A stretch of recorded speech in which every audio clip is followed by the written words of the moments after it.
Universitas Nurul Huda berperan penting sebagai pusat informasi dan literasi akademik. Perpustakaan kampus C telah menerapkan sistem digital untuk mencatat kunjungan dan aktivitas sirkulasi melalui pemindaian kartu tanda mahasiswa atau KTM yang mencakup data kunjungan peminjaman dan kedisiplinan pengembalian buku. Namun data tersebut belum dimanfaatkan secara optimal dan evaluasi kinerja fakultas karena penilaian masih didasarkan pada jumlah kunjungan saja tanpa mempertimbangkan peminjaman dan kedisiplinan pengembalian buku, sehingga hasilnya kurang akurat dan tidak objektif.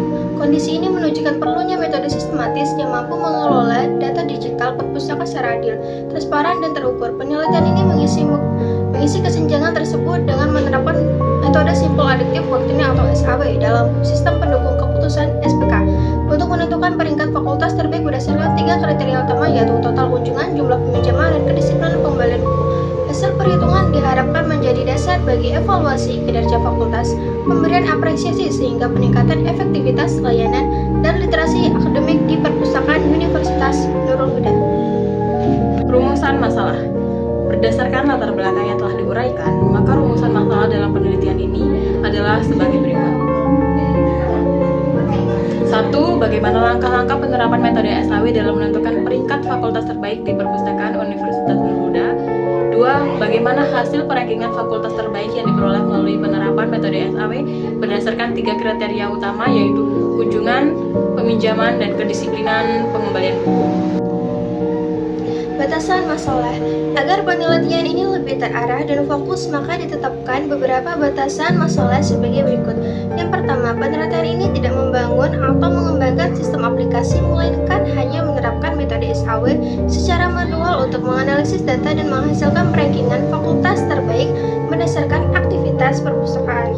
Penelitian ini difokuskan pada perpustakaan kampus C Universitas Nurul Huda sebagai objek penelitian dengan unit analisis berupa fakultas, bukan program studi. Ruang lingkup penelitian hanya mencakup data aktivitas perpustakaan tanpa mempertimbangkan faktor eksternal seperti tingkat kepuasan pengguna, kualitas pelayanan perpustakaan, dan fasilitas fisik perpustakaan. Ketiga, penelitian ini menggunakan 3 kriteria utama dalam menentukan fakultas terbaik, yaitu total kunjungan, jumlah peminjaman buku, dan jumlah kedisiplinan dalam pengembangan buku yang diperoleh dari data digital perpustakaan. Tujuan penelitian. Tujuan yang ingin dicapai dalam penelitian ini adalah sebagai berikut. Yang pertama, menjelaskan langkah-langkah penerapan metode SAW dalam proses analisis data aktivitas perpustakaan untuk menentukan peringkat fakultas terbaik di Universitas Nurul Huda. 2. Menganalisis hasil perhitungan dan perankingan fakultas terbaik berdasarkan 3 kriteria utama, yaitu kunjungan, jumlah peminjaman buku, dan kedisiplinan dalam pengembalikan buku yang diperoleh dari data digital perpustakaan kampus C Universitas Nurul Huda. Manfaat penelitian. Manfaat teoritis. Secara teoritis, penelitian ini memberikan kontribusi dalam pengembangan kajian tentang penerapan metode SAW pada analisis data aktivitas perpustakaan. Hasil penelitian ini dapat menjadi referensi akademik bagi mahasiswa, dosen, atau penelitian yang ingin mempelajari atau mengimplementasikan metode pengembalian keputusan multikriteria pada konteks manajemen perpustakaan atau lembaga pendidikan sejenis. Kedua, manfaat praktis. Secara praktis, penelitian ini bermanfaat bagi pengguna dan pengelola perpustakaan Universitas Nurul Huda, khususnya dalam mengoptimalkan pemanfaatan data digital untuk menghasilkan penilaian fakultas interaktif yang lebih objektif, transparan, dan terukur. Hasil analisis ini diharapkan dapat membantu pihak manajemen perpustakaan dalam mengambil keputusan terkait evaluasi kinerja fakultas, pemberian apresiasi, serta perencanaan program literasi akademik yang lebih tepat sasaran. Jawaban teori. Sistem pendukung keputusan atau Decision Support System merupakan suatu sistem berbasis komputer yang digunakan untuk membantu pengambilan keputusan yang kompleks dan melibatkan berbagai kriteria, menurut Abidin et al. Berfungsi mendukung, bukan menggantikan pengambilan keputusan dengan menyediakan informasi yang akurat, relevan, dan efisien. Keunggulan, mengelola data secara sistematis, objektif, dan menghasilkan keputusan terstruktur. Dalam konteks akademik, SPK digunakan untuk penilaian kinerja dan mahasiswa berprestasi, penentuan fakultas terbaik, pengelolaan sumber daya perpustakaan. Komponen utama SPK yaitu Database Management System, Model Based Management System, dan User Interface. Metode SAW. SAW merupakan metode dalam multiple criteria decision making untuk pengambilan keputusan berdasarkan beberapa kriteria. Selanjutnya, menjumlahkan hasil normalisasi nilai tiap kriteria yang dikalikan dengan bobot masing-masing. Langkah-langkah SAW yaitu 1. Menentukan kriteria dan bobot penilaian, 2. Menyusun matriks keputusan, 3. Menentukan jenis kriteria, 4. Melakukan normalisasi nilai kriteria, 5. Menghitung nilai preferensi, 6. Melakukan perankingan alternatif terbaik. Keunggulan yaitu perhitungan sederhana dan efisien, hasil transparan dan mudah dipahami dan cocok untuk data kuantitatif. Dalam penelitian ini, metode SAW digunakan untuk menentukan fakultas terbaik berdasarkan jumlah kunjungan, peminjaman buku, dan kedisiplinan pengembalian. Tahapan penelitian. 1. Identifikasi masalah. Belum ada standar objektif dalam menentukan fakultas paling aktif, data kunjungan dan sirkulasi belum terintegrasi sehingga penilaian masih subjektif. 2. Pengumpulan data. Data sekunder diambil dari database perpustakaan, meliputi jumlah kunjungan, peminjaman, dan kedisiplinan pengembalian buku. Yang ketiga ada perhitungan dan perankingan, yaitu menghitung nilai preferensi tiap fakultas menggunakan SAW, fakultas dengan nilai tertinggi menjadi fakultas terbaik. Keempat ada kesimpulan, metode SAW terbukti efektif, objektif, dan transparan. Hasil digunakan untuk evaluasi, apresiasi fakultas, dan peningkatan layanan literasi dan akademik. Hasil kajian relevan. Menurut Kusuma Wardani, SAW efektif menentukan dosen terbaik dengan hasil perankingan objektif dan akurat. Menurut Waruwo et al., SAW fleksibel menangani banyak kriteria dan mampu memberikan rekomendasi yang tepat, contohnya seperti kasus pemilihan smartphone. Menurut Astuti et al., SAW unggul dalam kesederhanaan perhitungan, tepat menghasilkan keputusan yang valid. Menurut Lutfia et al., SAW meningkatkan efektivitas pelayanan melalui prioritas berbasis bobot dan nilai. Kerangka konseptual. Penelitian ini menggunakan metode SAW atau Simple Additive Weighting untuk menentukan fakultas terbaik berdasarkan data aktivitas perpustakaan di Universitas Nurul Huda. Penilaian ini dilakukan secara manual tanpa membangun sistem dengan mengelola data kunjungan, peminjaman, dan kedisiplinan pengembalian buku. Memberikan gambaran objektif tentang tingkat aktivitas fakultas di perpustakaan serta mendukung evaluasi dan apresiasi berbasis data yang transparan. Metode pengumpulan data. Data dikumpulkan melalui observasi, langsung atau primer dari rekapitulasi laporan perpustakaan atau sekunder yang mencangkup mahasiswa di Fakultas FIP, FPAI, dan FST berdasarkan 3 kriteria utama yaitu kunjungan C1, peminjaman C2, dan kedisiplinan C3. Seluruh data diverifikasi menggunakan teknik triangulasi dan diolah menggunakan instrumen berupa form, observasi, serta rubrik penilaian untuk menjaga integritas data. Secara teknis, data tersebut dinormalisasikan dengan rumus sebagai yang ada di belakang saya karena semua kriteria bersifat benefit yang kemudian digunakan sebagai basis perhitungan peringkat dalam metode SAW secara objektif. Metode analisis data. Pendekatan analisis deskriptif dan matematis berbasis multi kriteria decision making atau MCDM.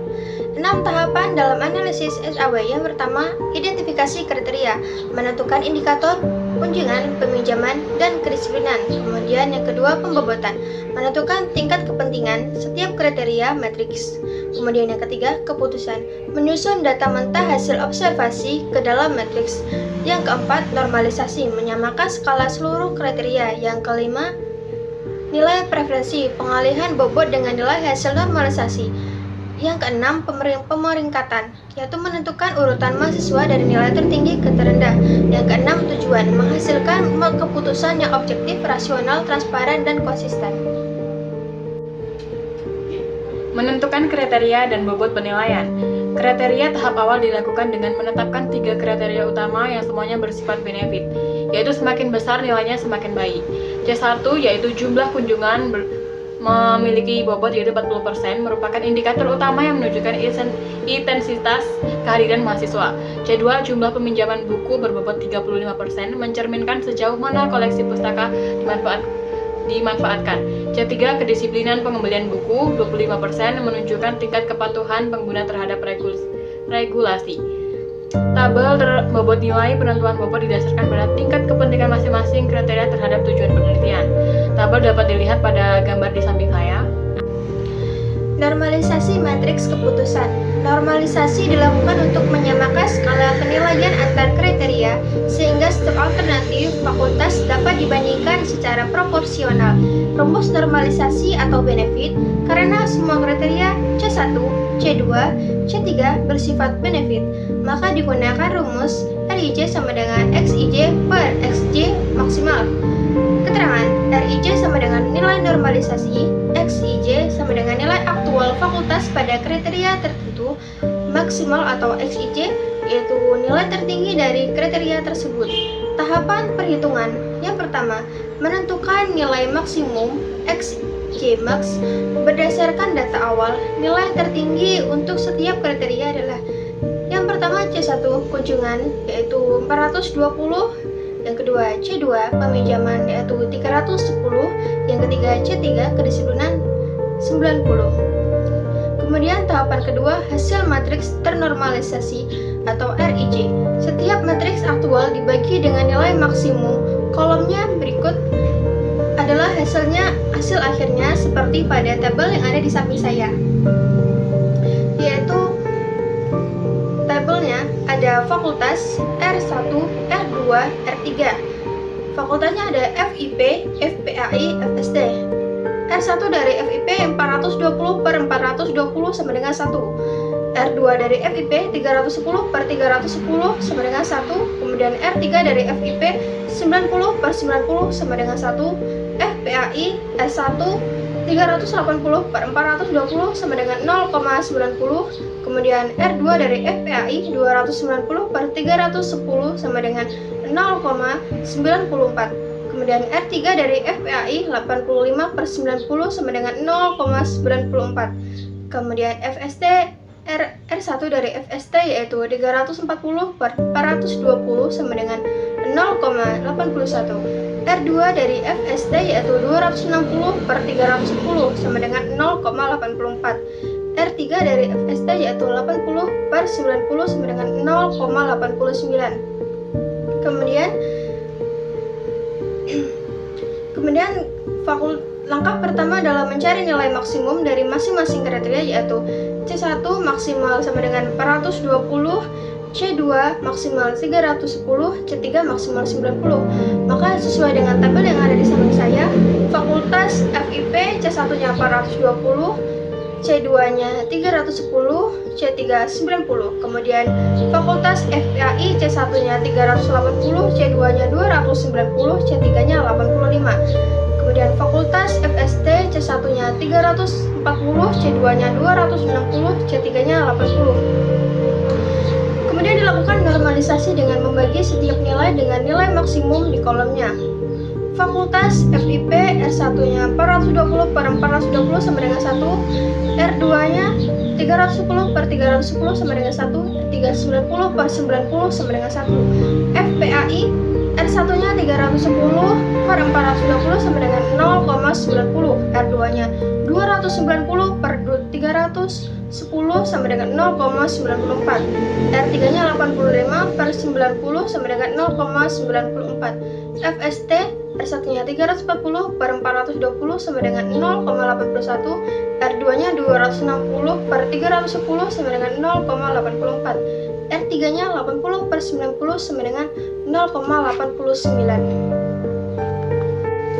Menghitung nilai preferensi. Nilai preferensi diperoleh dengan cara mengalihkan nilai normalisasi dengan bobot kriteria, kemudian menjumlahkan seluruh hasil perkalian tersebut. Rumus perhitungan nilai preferensi seperti yang ada di samping saya.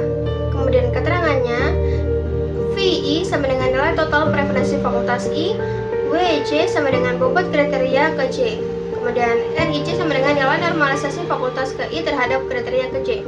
Dengan bobot masing-masing kriteria, C1 sama dengan 0,40, C2 0,35, C3 sama dengan 0,25. Untuk tabel perhitungannya seperti yang ada di samping saya. Hasil perhitungan nilai preferensi menunjukkan perbedaan nilai akhir pada setiap fakultas yang menunjukkan digunakan sebagai dasar pemeringkatan. Interpretasi hasil perhitungan.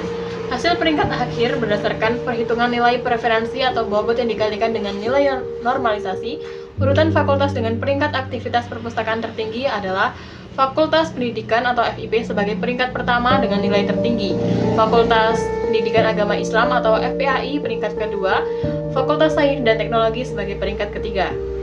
Hasil analisis. Dari seluruh tahapan perhitungan menggunakan metode SAW, diperoleh hasil akhir bahwa Fakultas Ilmu Pendidikan memiliki nilai preferensi tertinggi, yang berarti fakultas tersebut menempati peringkat pertama dalam kategori fakultas terbaik berdasarkan aktivitas perpustakaan. Urutan peringkat fakultas dapat dilihat pada tabel berikut. Hasil ini menunjukkan bahwa penerapan metode SAW efektif untuk mengelola data aktivitas perpustakaan secara objektif dan terstruktur, tanpa perlu menimbang sistem aplikasi. Dengan pendekatan ini, pengelolaan perpustakaan dapat melakukan evaluasi rutin terhadap kinerja fakultas berdasarkan data kunjungan, peminjaman, dan kedisiplinan pengembalian buku. Penerapan metode SAW dalam sistem pendukung keputusan di perpustakaan Universitas Nurul Huda menghasilkan penilaian yang objektif, transparan, dan konsisten. Kriteria utama yaitu penilaian didasarkan pada jumlah kunjungan, jumlah peminjaman, dan kedisiplinan pengembalian buku. Hasil akhir yaitu Fakultas Ilmu Pendidikan mendapatkan skor 1 dan Fakultas Pendidikan Agama mendapatkan skor 0,93 sebagai peringkat kedua, Fakultas Sains dan Teknologi mendapatkan skor 0,84 sebagai peringkat ketiga. Status FIP ditetapkan sebagai fakultas paling aktif dan disiplin dalam pemanfaatan layanan dan perpustakaan. Saran untuk pengembangan ke depan terdapat beberapa poin rekomendasi. Digitalisasi, mengembangkan sistem penilaian digital berbasis SAW untuk pemantauan angka aktifan fakultas secara berkala dan otomatis. Akurasi data, memastikan penggunaan data real atau aktual dari sistem perpustakaan guna meningkatkan validitas hasil evaluasi. Pengembangan metode, penelitian selanjutnya disarankan membandingkan metode SAW dengan metode lain seperti WP, AHP, atau TOPSIS untuk mendapatkan analisis yang lebih komprehensif. Budaya literasi, menjadikan hasil penelitian ini sebagai referensi untuk mengoptimalisasikan fasilitas perpustakaan, meningkatkan partisipasi akademik mahasiswa.